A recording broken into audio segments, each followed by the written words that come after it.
Money can buy silence in a room, but it takes a special kind of arrogance to fill that silence with cruelty. When a tech billionaire tried to humiliate a struggling waitress in a language he barely spoke, he expected her to stand there and take it. He did not expect her to answer him so perfectly that his entire empire would begin to collapse before dessert was served. This is what happens when a man mistakes wealth for intelligence. The fog had already swallowed the Golden Gate by the time the dinner rush hit. La Maison Dorée sat perched on the 32nd floor of the Prescott Tower in downtown San Francisco, a temple of nouvelle cuisine where the tasting menu started at $400 and the wine list was thicker than most doctoral dissertations. The floor-to-ceiling windows framed the city below like a living painting, and the clientele treated the view the way they treated most beautiful things, as something they were owed. Colette Brennan tucked a stray lock of dark hair behind her ear and balanced 3 plates of seared hamachi along her left forearm. Her hands were steady. They were always steady. 3 years of carrying platters for men who never once looked her in the eye had given her that, at least. She moved between the tables with the quiet precision of someone who understood that in a place like this, the staff were meant to be invisible. She had not always been invisible. 14 months ago, Colette had been sitting in a sunlit seminar room at Yale, defending her translation of a 12th century Japanese war chronicle to a panel of tenured professors who kept interrupting each other to praise her command of classical grammar. Her doctoral advisor, a severe woman named Dr. Asakura, had called her work the most promising she had seen in 20 years. Colette had been 6 months away from completing her PhD in East Asian Studies, specializing in Heian period Japanese literature, the courtly poetry and prose of a civilization that had elevated aesthetic sensibility into a philosophy of living. Then her mother got the diagnosis: progressive multiple sclerosis, the aggressive kind that came fast and took everything with it. Within 3 months, Frances Brennan went from a woman who walked 2 miles every morning to someone who needed a specialized wheelchair and round-the-clock care. The insurance covered a fraction. The out-of-pocket costs for the Neurological Rehabilitation Center in Palo Alto were $11,000 a month, and that was before the experimental infusion treatments that the doctors said represented her best chance at slowing the disease. The fellowship money dried up the moment Colette requested a leave of absence. The university had been sympathetic in exactly the way institutions are sympathetic, with paperwork and vague assurances and a polite suggestion that she reapply in a year or 2.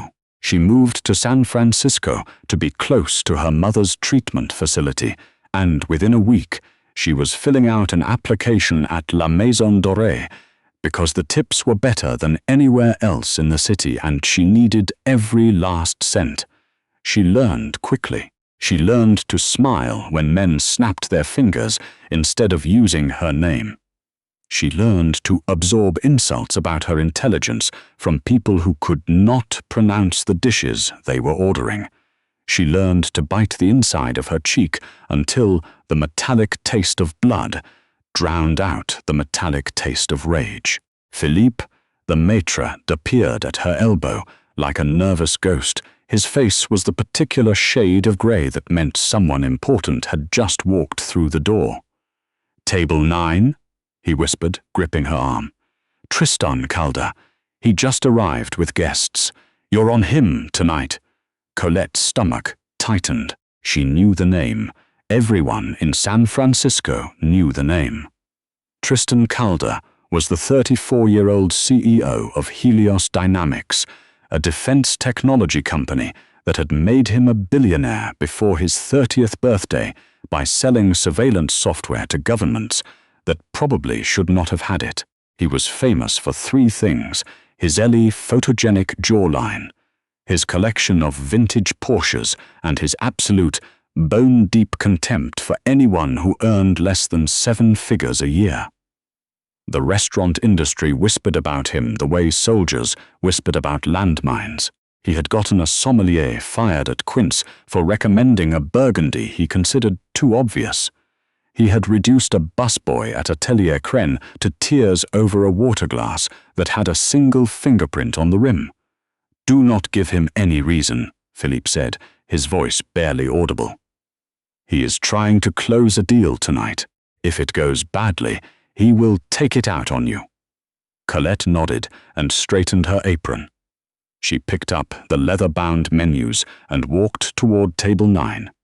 The booth was a curved velvet alcove in the far corner, the most private and prestigious in the house. Tristan Calder sat in the center, his posture radiating the aggressive ease of a man who believed every room he entered belonged to him. He wore a charcoal Tom Ford suit that probably cost more than 4 months of Colette's rent, and he was scrolling through his phone with the performative boredom of someone who wanted everyone to know his time was worth more than theirs. To his left sat Margot Kinsley, a venture capitalist whose firm controlled roughly $8 billion in West Coast tech assets. She was elegant and sharp-featured, with silver rings on every finger, and a reputation for being utterly merciless in negotiations. To his right sat a man Colette recognized immediately, and her heart gave a single, hard thump against her ribs. Kenji Takahashi. She had seen his face on the cover of the Financial Times just last week, but she had known his name long before that. Takahashi was one of Japan's most powerful telecommunications magnates, a 71-year-old patriarch who controlled a media empire spanning 3 continents. He was also, and this was the detail that made Colette's pulse quicken, one of the foremost private collectors of high-end period manuscripts in the world. She had cited his personal collection in her doctoral research at least a dozen times. His contributions to the preservation of classical Japanese literature were legendary. He sat quietly, his dark eyes taking in the room with the calm attentiveness of a man who had spent a lifetime listening more than he spoke. There was a stillness about him that contrasted sharply with Tristan's restless energy. "Good evening," Colette said, her voice smooth and measured. "Welcome to La Maison Dorée. May I start you with still or sparkling water this evening?" Tristan did not look up from his phone. Still, San Pellegrino. Cold, but not ice-cold. "If I find a single ice chip in that glass, you and I are going to have a problem." "Of course, sir, and for your guests." Margot offered a thin, polite smile. "Sparkling, please." Kenji inclined his head gently. "Still, water is fine." "Thank you." The quiet courtesy in his voice was so startling after Tristan's casual hostility that Colette had to stop herself from pausing. She simply nodded and returned to the bar. Over the next hour, Tristan systematically transformed the dinner into a performance. He sent back his appetizer because the microgreens were, in his words, wilted and pathetic. They were not. He loudly questioned whether the chef actually understood the concept of a proper beurre blanc or was simply winging it. He interrupted Colette every time she approached the table, using her presence as an opportunity to demonstrate his dominance to his guests. The purpose of the dinner was transparent. Tristan needed Kenji Takahashi's backing for Helios Dynamics' expansion into the Asian telecommunications infrastructure market.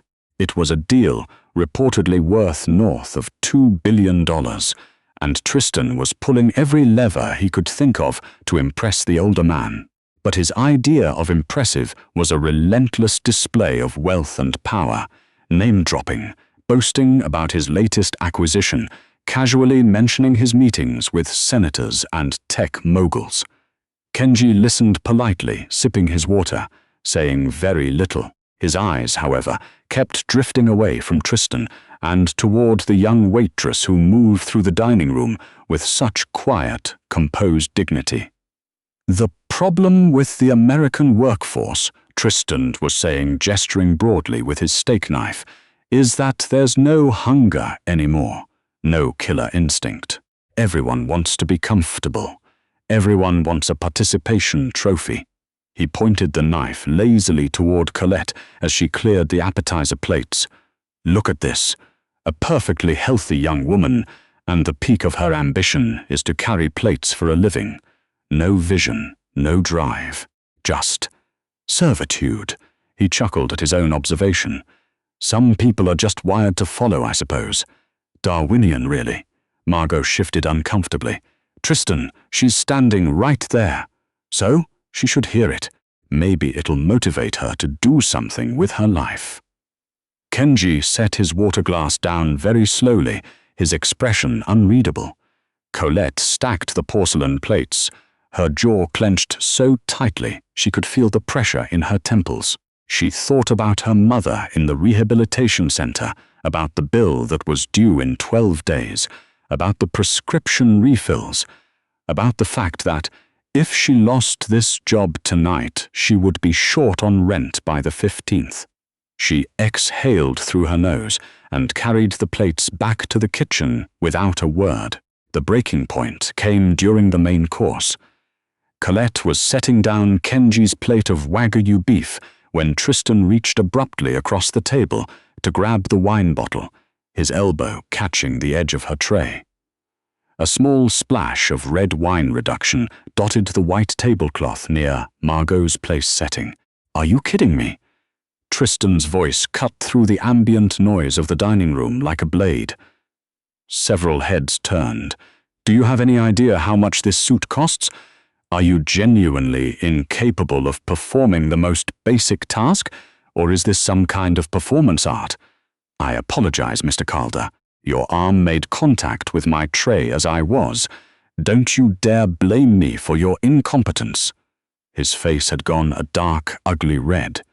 He was embarrassed in front of Kenji, and like every insecure man Colette had ever served, he channeled that embarrassment into cruelty. He glared at her, then turned to Kenji with a theatrical sigh, as though sharing a private joke with a friend. And then Tristan Calder made the worst mistake of his life.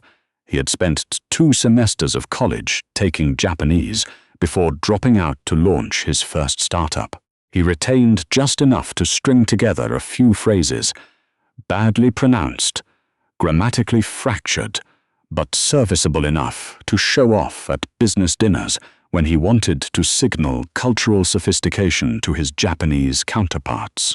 He had no idea that his Japanese sounded, to a native speaker, roughly equivalent to a toddler reading a traffic sign. He leaned toward Kenji, smiled conspiratorially, and spoke in Japanese. His pronunciation was atrocious, his tones mangled, but the meaning was clear enough. Kono onna wa baka desu. Sabesu ga hidoi. Kichinto shita hito wo yatu beki desne. This woman is stupid. The service is terrible. They really should hire proper people. He sat back, looking enormously pleased with himself, clearly expecting Kenji to share a knowing laugh. Margot stared blankly, not understanding a word. Kenji's face went completely still, not amused, not impressed, but frozen in a rigid mask of contained disgust. Colette did not move. The dining room seemed to contract around her, the clatter of silverware fading into a distant hum. For a single suspended moment, she was not standing in a restaurant wearing a stained apron. She was sitting in the reading room of Yale's sterling Memorial Library, surrounded by crumbling manuscripts and the faint smell of old paper, carefully translating the pillow book of a Highan court lady who had lived 1,000 years ago, and who had written, with devastating wit, about the particular foolishness of powerful men who believed that speaking loudly made them wise. Colette straightened her spine. She did not step back. She did not apologize. She looked directly at Tristan Calder, and when she spoke, her Japanese was not the stumbling phrasebook variety he had just deployed. It was flawless. It was the precise, elegant, classically inflected Japanese of someone who had spent years inside the language the way a musician lives inside a symphony, not just hearing the notes, but understanding the silences between them. "Takahashi-sama," she said softly, turning to the older man with a respectful bow of her head. "Mono iwanu ki ni mo, hana wa saku. Niwatori no koe yori, ugisu no koe wo kiku beki desu." Even a silent tree blooms with flowers. One should listen for the voice of the nightingale, not the crowing of a rooster. She had adapted a classical waka principle into a modern proverb, and the construction was so elegant, so precisely calibrated, that Kenji Takahashi's eyes widened for the first time all evening. Colette was not finished. She turned back to Tristan, switching to English, her voice low and steady and absolutely devastating in its calm. "And for your information, Mr. Calder, the word you were looking for was tekisetsu, not kichinto. You just told Mr. Takahashi that they should hire people who are neatly folded, which is a lovely image, but probably not the insult you intended." The silence that followed was the kind that has weight. It pressed down on the room like a physical thing. A woman at the adjacent table had stopped mid-sip, her wine glass hovering in the air. Two businessmen near the window had turned completely around in their chairs. Then Kenji Takahashi laughed. It was not a polite, diplomatic laugh. It was a genuine, deep, full-bodied laugh that came from somewhere real. He pressed his palm flat against the table and shook his head slowly, still chuckling. "Subarashi," he said, almost to himself. "Magnificent." He looked at Colette with an expression that was equal parts delight and intense curiosity. "Your classical inflection is extraordinary. Where did you study?" "I was a doctoral candidate at Yale, Mr. Takahashi. East Asian Studies. My dissertation focused on the rhetorical strategies of high-end court women, specifically the use of indirect speech as a form of political power in The Pillow Book and The Tale of Genji Sei Shonagon." Kenji murmured, recognition and respect spreading across his face like sunrise. "You were studying Sei Shonagon?" "Yes, sir. Before I had to take a leave of absence to care for my mother." Tristan's face had gone from red to white. He sat rigid in his chair, his mouth working soundlessly, his brain visibly struggling to assemble some response to a situation that had veered so far outside his control that he could not even identify the edges of it anymore. "Wait," he managed. "How? You're a waitress. I'm a waitress who is 6 months away from a PhD in the language you just used to call me stupid to my face," Colette said quietly. "And I'm also the reason your pronunciation made Mr. Takahashi wince 3 separate times during dinner, though he was far too polite to mention it." Kenji had already reached into the breast pocket of his jacket. He produced a slim, cream-colored business card with Japanese characters embossed in gold and held it out to Colette with both hands, the traditional gesture of deep respect. "My foundation," he said, "is funding a major digitization project at the National Institute of Japanese Literature.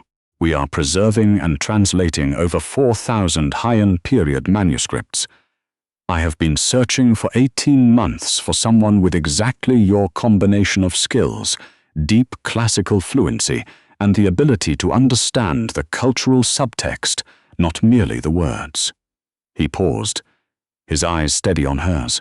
"I would very much like to discuss this with you further." Tristan lurched forward in his seat. "Kenji, with all due respect, we're in the middle of—" "We are finished, Mr. Calder," Kenji said. He did not raise his voice. He did not need to. The authority in it was the kind that had been earned over decades and could not be purchased at any price. He placed several $100 bills on the table and stood. "I do not invest in men who confuse contempt for strength. A man who needs to diminish a stranger to feel powerful will eventually diminish a partner to feel safe.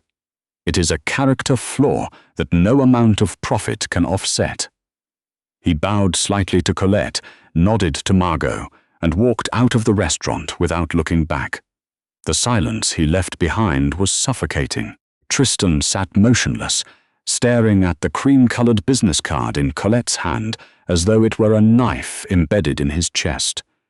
Margot was the next to move. She picked up her clutch, her face arranged into the cold, calculating expression of someone who had just watched a very expensive investment go up in flames and was already doing the math. Margot. Tristan's voice cracked. He's overreacting. It's cultural, you know how. Stop talking. Margot stood. Kenji Takahashi is the most measured man in international business. He does not overreact. He assessed you, and he found you lacking, and frankly, so did I. She smoothed the front of her blazer. My firm is pulling our secondary commitment to your Series D.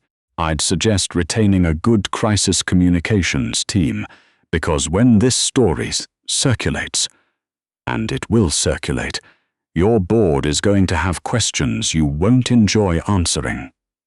She walked out without another word, her heels clicking sharply against the hardwood floor like a countdown. Tristan Calder sat alone at table 9, surrounded by half-eaten wagyu and a wine stain on a white tablecloth that suddenly felt like a bloodstain. The other diners had returned to their meals, but the sideways glances and whispered conversations told him everything he needed to know. His phone was already buzzing. Someone had been recording. Colette pushed through the kitchen doors, her hands trembling. Not from fear, from the flood of adrenaline that was crashing through her body like a wave that had been building for 14 months. She untied her apron and set it on the steel prep counter. Philippe rushed in after her. Colette, what happened?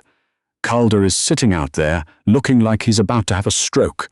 Kenji Takahashi left. What did you? I'm resigning, Philippe. Her voice was steadier than she expected. Effective now. Please mail my last check. She walked out the back door into the cool San Francisco night, Kenji Takahashi's business card pressed between her fingers, and for the first time in over a year, the fog felt less like something that swallowed things, and more like something that held them gently until the sun came back. 8 months later, the cherry blossoms were in full bloom along the Philosopher's Path in Kyoto. Colette Brennan stood at the window of her office on the 3rd floor of the Takahashi Cultural Foundation's research center, watching the pale pink petals drift through the morning air like a slow, silent snowfall.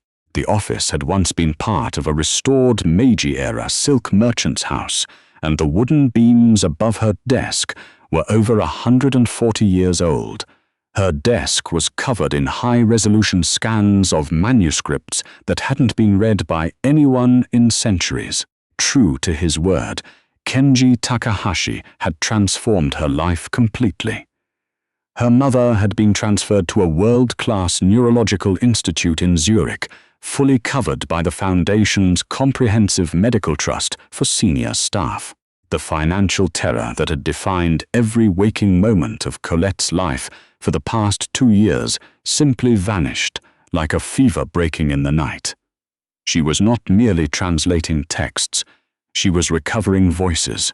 Her team had decoded a previously unreadable collection of private letters between 2 high-end court ladies that revealed a sophisticated intelligence network operating entirely through poetry. Each verse encoded with political information hidden inside the aesthetic formalism that male scholars had always dismissed as decorative. The discovery had been published in 3 major academic journals and had rewritten a small but significant corner of Japanese literary history. Kenji, recognizing that Colette's analytical mind extended far beyond translation, had gradually expanded her role. She now sat on the advisory board of his foundation, consulted on acquisitions of historical artifacts, and had been introduced to a network of scholars, diplomats, and business leaders across Asia and Europe. She had transitioned seamlessly from serving the powerful to standing among them, and the difference was that she had earned her place with intellect rather than inheritance. Meanwhile, in San Francisco, Tristan Calder's world was burning. The dinner at La Maison Dorée had been recorded by a diner at an adjacent table. The video, grainy, vertical, unmistakably authentic, had gone viral within 48 hours. It showed Tristan insulting Colette in broken Japanese, followed by her devastating response. The internet did what the internet does. Within a week, Tristan Calder was the most hated CEO in America. Kenji Takahashi's very public withdrawal from the partnership triggered a cascade. Margot Kinsley's firm pulled its funding. 2 board members resigned. Helios Dynamics' stock dropped 38% in a single quarter. Advertisers fled. A Senate subcommittee announced an inquiry into the ethics of the company's surveillance contracts, suddenly emboldened by the public relations disaster.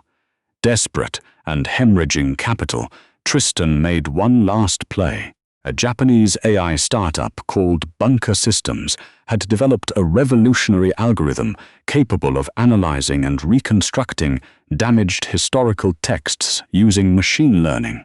If Tristan could acquire Bunker, he could pivot Helios into the lucrative cultural technology sector, securing new revenue streams and rehabilitating his image in one stroke. It was his final card, and he played it with the frantic energy of a man who could hear the clock running out. The acquisition meeting was scheduled in Tokyo. Tristan flew commercial.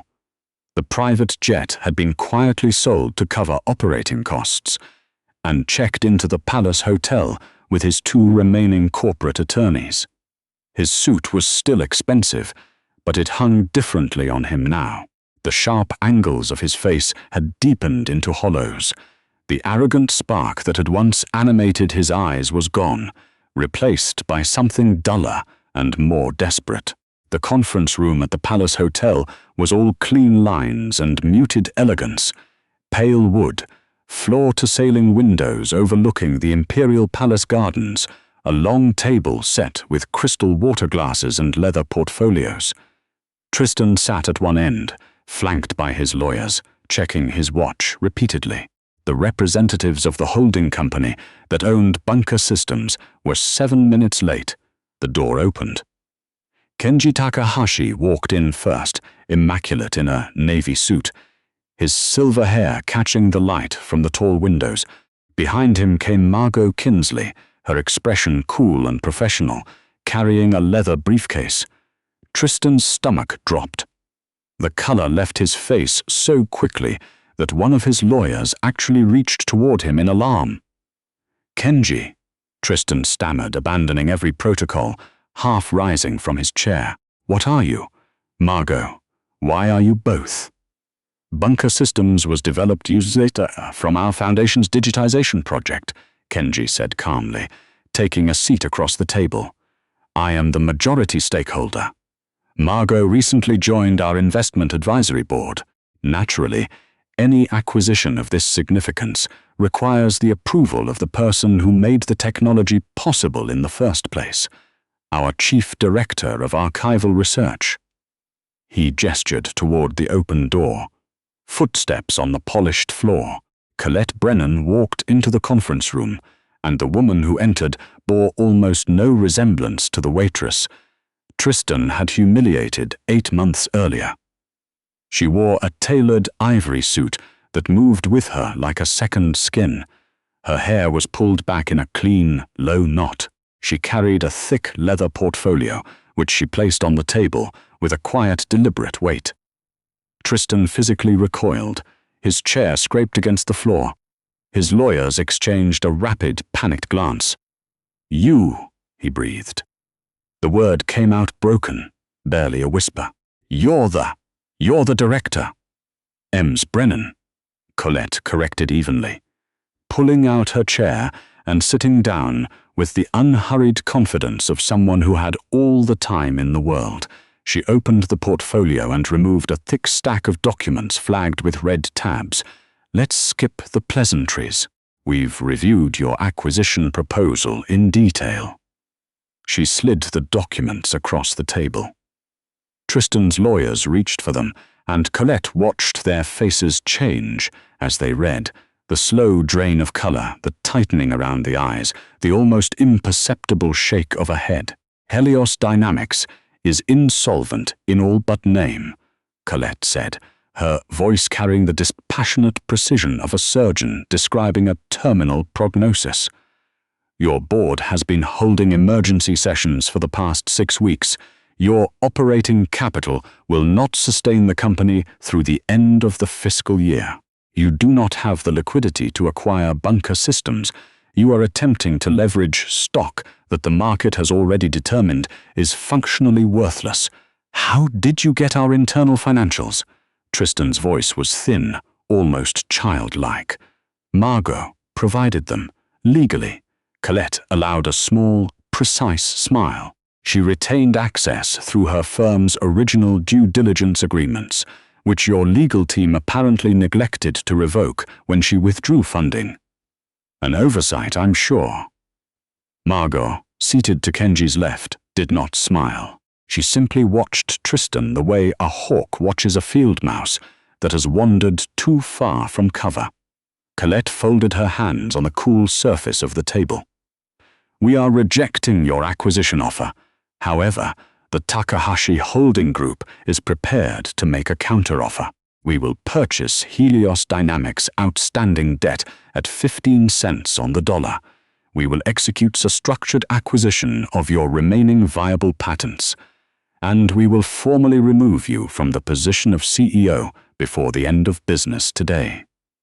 The sound Tristan made was not a word. It was something between a gasp and a groan, the sound of a man watching the last bridge burn behind him. You can't, he said, but there was no force behind it. I built that company. It's everything You built a company on surveillance technology and intimidation, Colette said, and you destroyed it the night you decided to humiliate a stranger in a language you barely speak because you needed to feel important in front of a man whose respect you hadn't earned.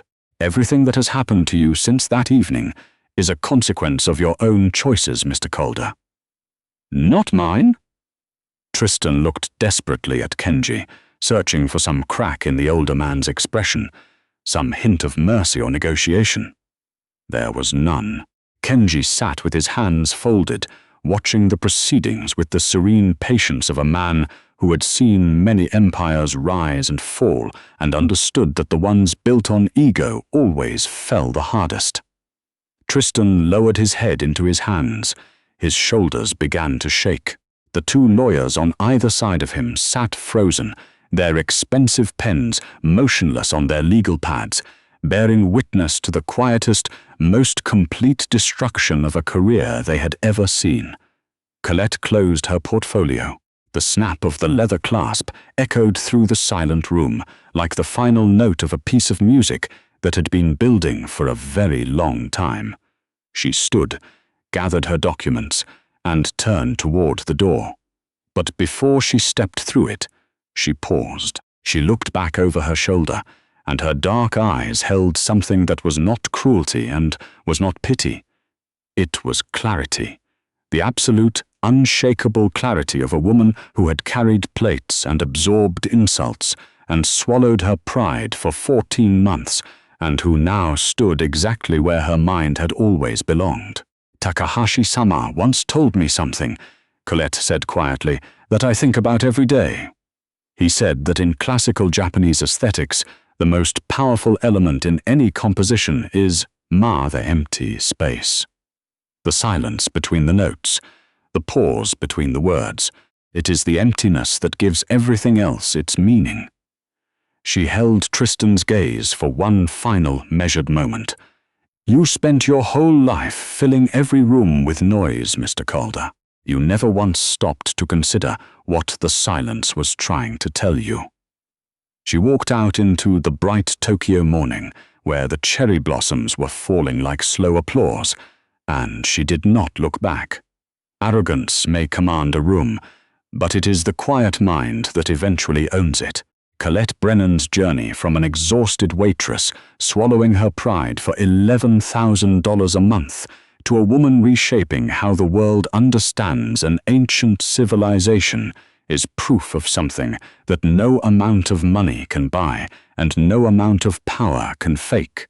That true intelligence does not announce itself. It simply waits patiently for the right moment to speak. Did Tristan Calder get exactly what he deserved? Tell us what you think in the comments below. If this story moved you, hit that like button, share it with someone who needs to hear it, and subscribe to Crown and Skillet for more stories like this one.